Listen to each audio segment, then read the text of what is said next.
Hey guys, today I want to do a quick review and run through some tips and tricks on this Imorden S40-A stabilizer. It's fairly inexpensive, and you can see it's pretty small. And it's under $100, so it's only $89.95 on Amazon. And they ship you a handy bag, and inside the bag is a microfiber cloth for cleaning lenses, which is kind of a nice touch. But yeah, the stabilizer, it's very small, very compact. However, it is very useful. And I'll be doing some quick tips and tricks today using a Sony A7R, which did work on the stabilizer. So this stabilizer handles up to 3 pounds. And this camera with the 16-35mm lens on it is at the upper end of the spectrum. It's at 2.6 pounds. So it just barely makes the cut as far as working with the stabilizer. The stabilizer itself is pretty nice. It has a lot of quick release options for the plate on the top. That's quick release, as you can see. Comes off quickly. There are guidelines and markers for, lining up your camera and knowing where to line up next time you put the camera on here. There's a quick release on the bottom for dropping this down. And you can see right here, get that back up. And there are weights on the bottom, which can also be removed quickly and adjusted back and forth. You can see that. All right. Let's run through some of the setup of this thing. Now, it's pretty easy to do. And I'll run through just some quick stuff. I'm not going to get too deep into this, but basically, the first thing you want to do, obviously, is put the camera on this little guy. So we'll take this plate off. And you'll need some kind of coin, a dime. And on the A7R, I'm actually finding that if I put the plate towards the back, like so, let's get this dialed in here, and if I put it so it lines up with the rear LCD, that's a good starting point. So it's somewhere like that. So it's lining up with the rear LCD. You can see that. Okay. Get that tightened up, and we'll pop it on the stabilizer. Okay.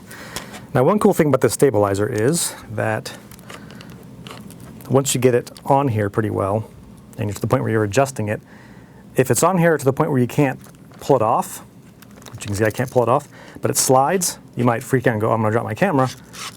You're not going to drop your camera. It's got a little tab in there that lets you, or that keeps the camera on here without it falling off. So that's a nice touch they added, because you might freak out and go, oh, $3,000 down the drain. No, you'll be all right. So let's pop this back on here. Okay, so that's on there. Obviously now it's going to be way off.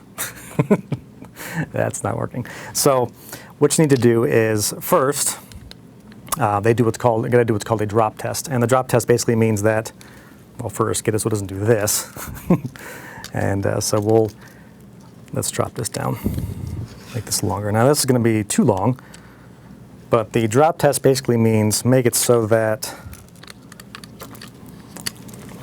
from flat like this down is much slower than that. That's way too fast. The guideline they say is about 2 seconds, 2.5 seconds from here to here when it drops, right? So right there. So way too fast. So the way you fix that is make this shorter. And this stabilizer makes it pretty easy to adjust that. All right, let's try it now. So much better. So you can see it's kind of 1, 2, it's much better now. Okay, now once that drop test is pretty much where you want it, this is pretty important with, I would say, with any camera you're putting on here. The first thing is, if you're using a zoom lens, now they say not to use zoom lenses, they say to use primes. I'm not doing that, I'm using this zoom lens. This is my best lens, I love this lens. So what I'm gonna do is put it at 16mm and leave it there. So you'll put it at 16, or whatever you're doing, if you want to do 35, whatever. But put it where you want it and leave it there, because obviously this lens moves forward and back, which is adjusting the weight. So put it where you want it and leave it there, all right? Next thing is take the lens cap. Take the lens cap off. The lens cap actually adds weight, if you can believe that. This thing weighs, I don't know how much, but it adds to the weight and it affects the adjustment. So take that off. And the last thing is actually put your LCD on these cameras. The LCD is articulating, so pull it out to where you want it to be. This is affecting the distribution of weight. So put it where you want it, leave it there. And at that point, now you can start adjusting. Obviously this is wrong, but we can fix that. So we can adjust the forward and back movement. This is off, obviously, it's way off. The way you do that, it's pitching forward, so let's pull it back a little bit. And once you get this set up, the cool thing about this, like I said before, is they have markers on here. So you could, if you're not ever using any other cameras, you could actually mark off where you want to put this thing. Next time you put it back on the stabilizer, so let's back it off a little bit. Try it now. This is all trial and error, so this takes some patience. So you'll sit here and mess with this. And once we get that down, we'll do the kind of the left and right adjustment. I'll get it close enough till we can get to the next step here.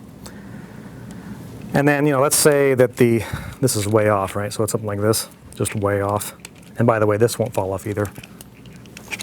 It's not going to fall off. But let's say it's just way off, all right? And you do this and it, boing. That ain't working. So let's adjust this so that it's a little more lined up. And again, you're looking for, this is obviously wrong, so let's keep adjusting it. You're looking for it to be stabilized. And just keep going. This takes some time. You need to be patient and just work with it until it's where you want it to be. And where you want it to be is obviously, just straight up and down, level. We're getting there. All right, so I got it pretty well dialed in now. And one thing I like to do when I'm testing to see if it's steady is this stabilizer has little feet on the bottom, which is a nice little touch that Imorden added. So when you put this thing down, it'll actually sit level. And that's about as level as it's going to get. So I'll put it down and then I'll slowly lift it up to try to minimize the kind of left and right wiggle that it might have. And look at it there, it looks pretty stable. The Sony cameras have levels on the back of them on their LCDs. You probably can't see this, but there's a little level in there. Anyway, you can use a level to see if the camera is actually sitting level. All right. In this case, I am pretty level. So once that's dialed in, a couple of tips on using this thing. When I first got this thing and when I first learned about stabilizers, I thought, oh great, I can take it out and put it on here and just sort of walk around with it, stable. And you'll see guys doing this stuff, making you think that, oh, it's just, it just stays. Well, if you're walking around without using anything but the grip here, the camera's going to spin a little bit. If you're turning, if you're moving, the camera's got momentum, it's going to spin around. So what you should do is take your thumb, index finger, and middle finger and just gently kind of guide. I put it right above the gimbal, put my finger right above the gimbal, but just gently sort of have a guide on the stabilizer. So as you're walking, if it starts to spin, just keep it from spinning.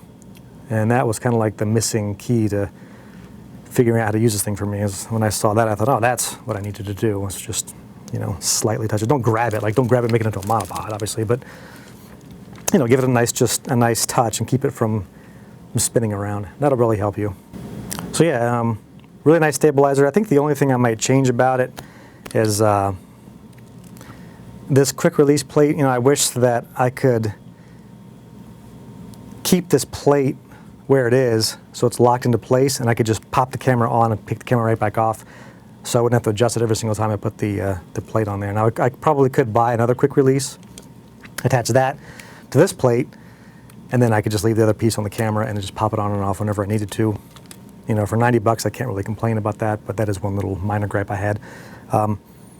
Otherwise, I think it's a solid stabilizer. I think you'd be happy with it. 90 bucks, you can see it's doing the job.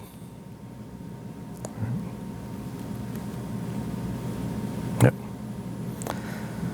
All right, so I hope this helped you guys.